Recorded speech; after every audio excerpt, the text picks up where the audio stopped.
네, 안녕하세요. HR 레시피 강민석 노무사 장래숙 노무사입니다. 네, 반갑습니다. 네. 이번에는 퇴직에 관한 이야기를 나누어 보려고 합니다. 네, 우선 퇴직하면 크게 해고와 사직이 있을 것 같은데 네. 이 둘의 차이가 궁금합니다. 일단은 근로관계가 종료되는 데는 네. 보통 세 가지가 있습니다. 네. 먼저 근로관계 자동 종료라는 게 있는데요. 네. 자동 종료라는 거는 계약직이 계약이 만료됐어요. 네. 그러면은 1년까지 일하기로 했으니까 자동으로 종료가 되는 거.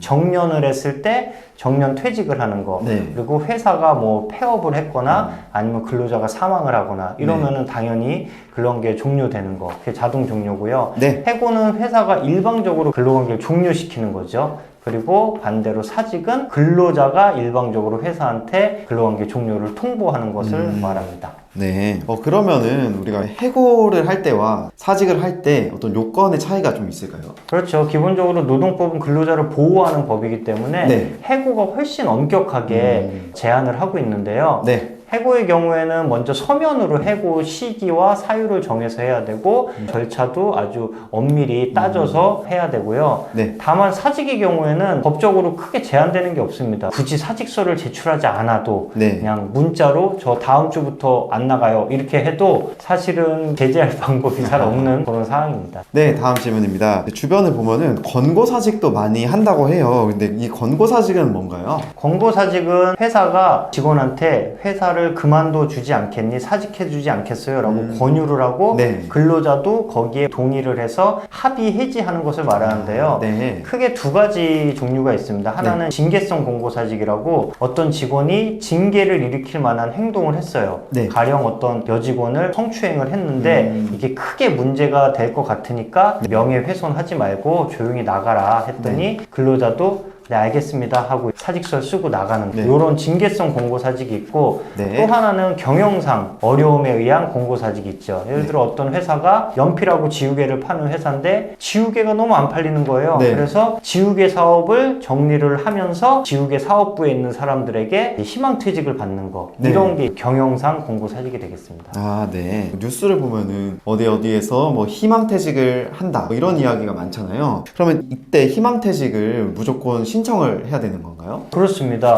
일방적으로 누구누구 나가세요 하는 거는 해고가 되겠죠. 네. 아까 말한 대로 권고사직은 지우개가 안 팔려서 지우개 사업부를 정리하는데 근속 10년 이상자들은 신청을 하세요 해서 그 중에 내가 신청을 하고 싶은 사람 네. 하기 싫으면 안 해도 되는 거죠. 네, 네. 자유의사에 의해서 하고 싶은 사람만 신청을 하고 그것을 회사가 최종 컨펌을 해서 사직서 쓰고 나가는 게 희망퇴직인데 네. 일부 같은 경우에 이걸 악용하거나 왜곡되게 하는 경우가 있어요. 네. 제가 아는 회사도 네. 사장님이 직원을 찍은 거죠. 아. 누구누구를 권고사직해야겠다. 네. 이 사람들은 나갈 마음이 없는데 아. 사장님 방으로 불러서 네, 네. 너 이번에 안 나가면은 내가 너 저번에 잘못한 거면 손해배상도 시킬 거야 이렇게 협박을 아. 해서 네. 사직을 하게 한다거나 아니면 반대로 김대리 이번에 나가면은 너만 따로 위로금 한 달치 더 챙겨줄게 이렇게 네. 해서 당근책을 써가지고 권고사직을 유도하거나 네. 이런 거는 다 나중에 네. 사직 감유에 의해서 해고로 인정될 수 있거든요. 그래서 이렇게 하시면 안 됩니다. 아, 네. 잘 알겠습니다. 사직할 때 회사에서 사직서를 수리하지 않는 경우도 있다고 해요. 그럼 이런 경우에는 어떻게 해야 될까요? 사직서를 수리하지 않았다고 계속 직원으로 되는 건 아니고요. 네. 일반적으로 사직서를 수리하지 않으면 사직서를 제출한 날로부터 네. 30일이 지나면 자동으로 효력이 발생을 하고요. 네. 매월 월급을 받는 월급 근로자의 경우에는 단기 후 1임금 지급기가 지난 다음 날에 발생을 하는데 네. 이게 무슨 말이냐면은 보통 1일에서 말일까지를 기준으로 임금을 주잖아요. 네. 그래서 내가 4월 20일에 사직서를 냈다. 네. 그러면은 4월 1일에서 말일이 당기고 네. 그 후인 5월 1일에서 31일이 지난 6월 1일자로 사직의 효력이 발생한다. 이렇게 생각하시면 됩니다. 아, 네. 퇴직 시에 가장 중요하다고 생각되는 부분이 바로 퇴직금인 것 같아요. 네.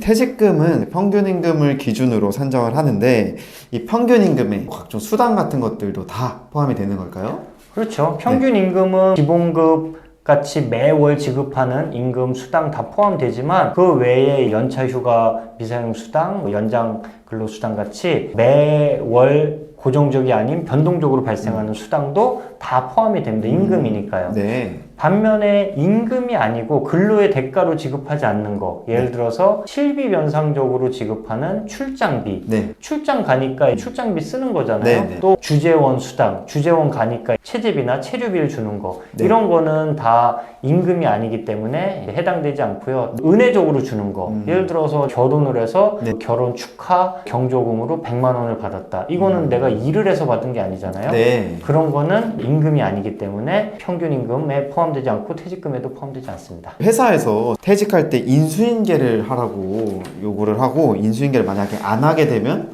손해배상을 청구하겠다라고 하는데 이게 가능한 건가요? 손해배상은 그야말로 손해가 발생했을 때 하는 거고요. 네. 이만큼 손해가 발생했다라는 것을 손해를 당한 사람이 입증을 해야 됩니다. 큰 계약을 앞두고 있었는데 이 사람이 나가서 그 계약이 어그러져가지고 한 1,000만 원의 손해를 봤다. 네. 이거를 입증할 수 있으면 그거에 대한 손해배상이 가능한데 네네. 이렇게 급작스런 퇴직을 못하게 하려고 네. 계약서에 30일 전에 통보하지 않으면 1개월치의 임금을 공제하겠다. 이렇게 하는 경우가 있는데 이거는 다 불법이라고 할 수 있습니다. 네. 저도 예전에 회사 다닐 때 어떤 미국계 직원이었는데 네. 시애틀에 있는 할머니가 아프다고 아. 갑자기 다음 주부터 저 안 나가요 이러고 문자만 팀장한테 딱 보내고 나간 경우가 있어요. 아. 이런 경우는 진짜 남은 직원들이 굉장히 허탈하죠. 그래서 딱 지킬 건 지키는 조직 문화가 됐으면 좋겠습니다. 네. 다음 질문입니다. 퇴직할 때 연차가 좀 남은 게 있어서 다 쓰고 퇴직하려고 하는데